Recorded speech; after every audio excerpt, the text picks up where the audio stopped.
It's just to show that the interfaces are changing all the time. It's not just text-based now. In order to bring in new audiences, they're using a range of different media in order to present religious opinions and ideas.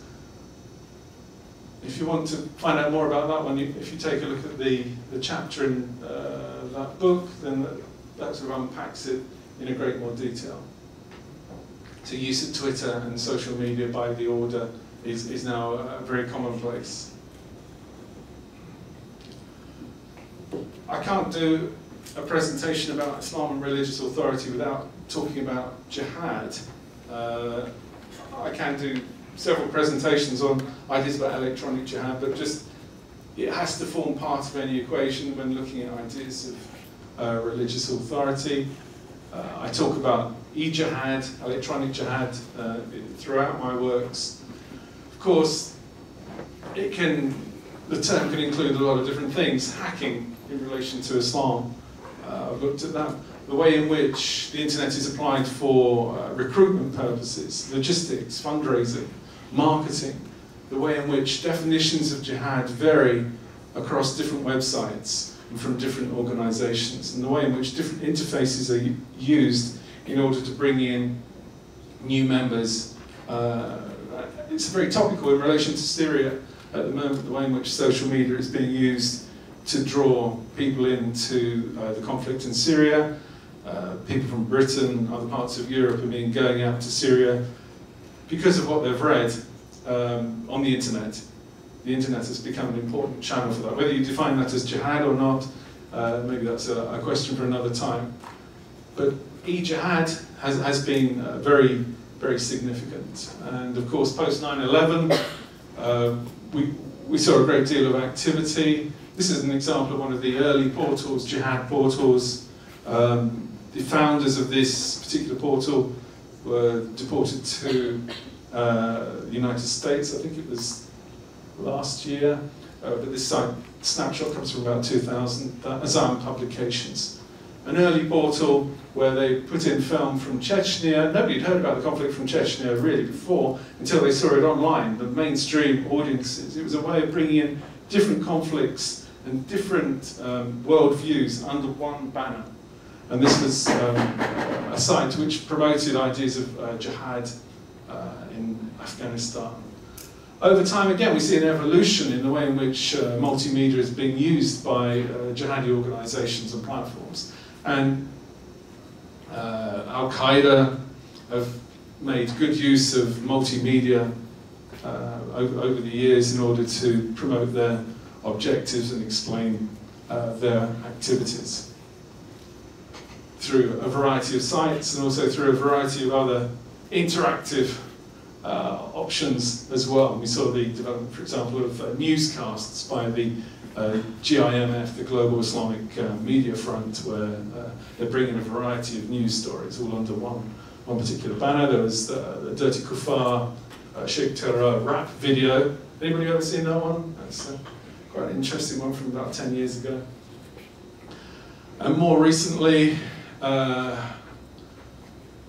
Khan's development of the Inspire magazine, which has been produced over a number of different issues in English language, attempting to promote concepts of jihad within the United States, within other Western contexts. And this is through very glossy presentation of magazines, and also providing logistical information and instructions. That might be to do with use of computer systems, development of basic homemade weaponry.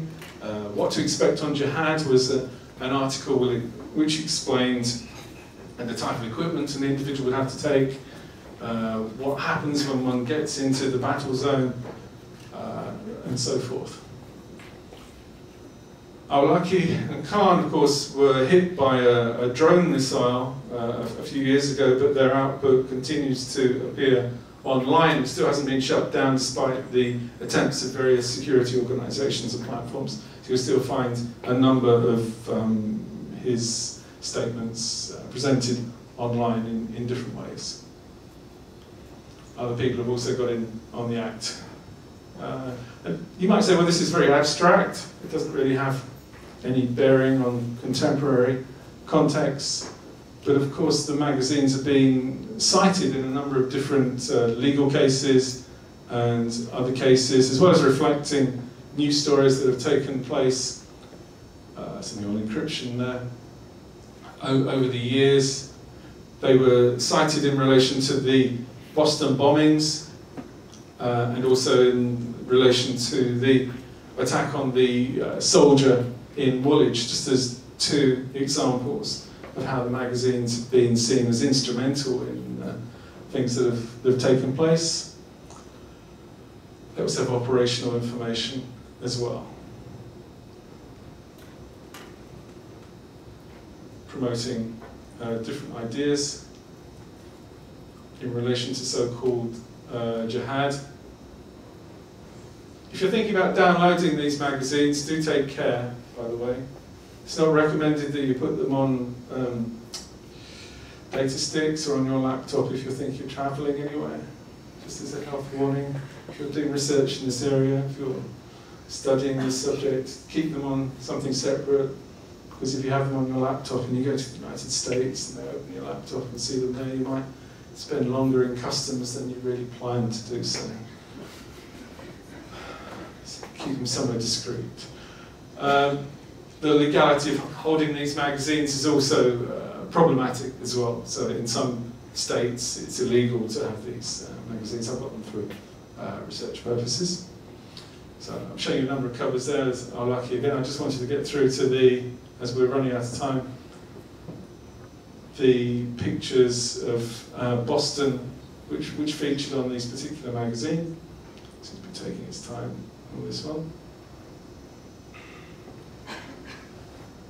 That's Tamerlan Tsarnaev's SMS to his mother prior to the Boston bombing, which is commemorated in a poster. You might have seen martyrdom posters in other contexts.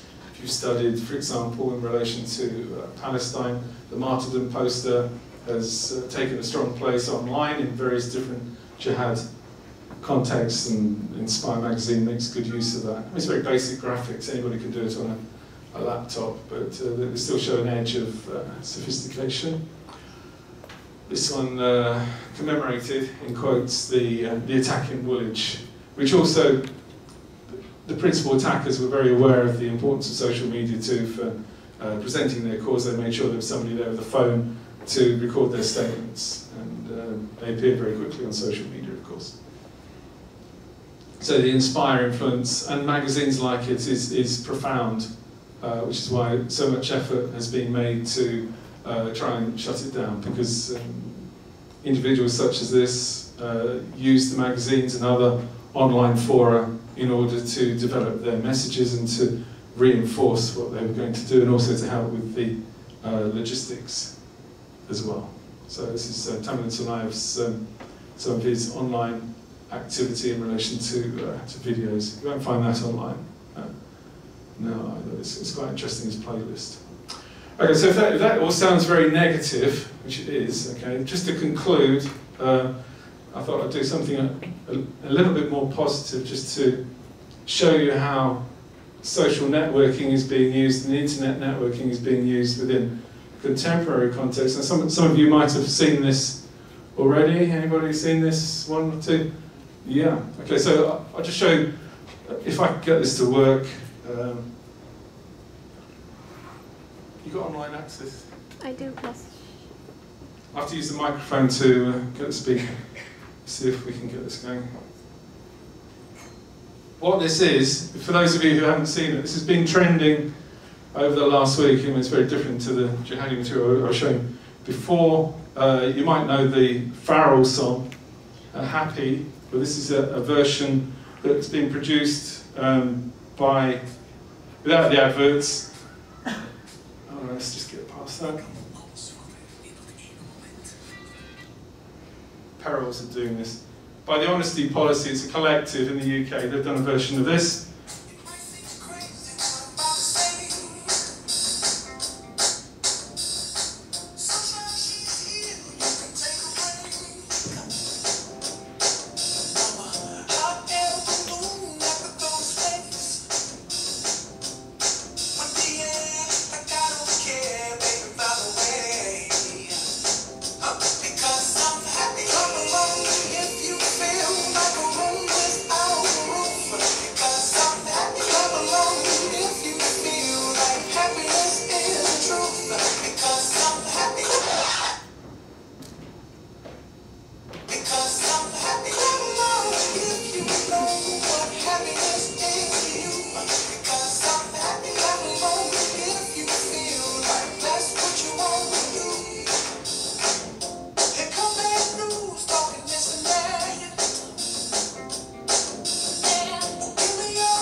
Okay, we probably get the idea. You can check that one out online. Let's just go back to the...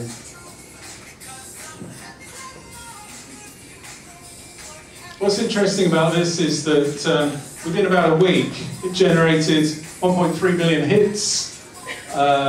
It's produced by this honesty policy. It's an anonymous collective. Some people have denounced it as sinful. Inevitably, you're going to get some scholars saying it shouldn't be allowed because there's dancing and music and so forth.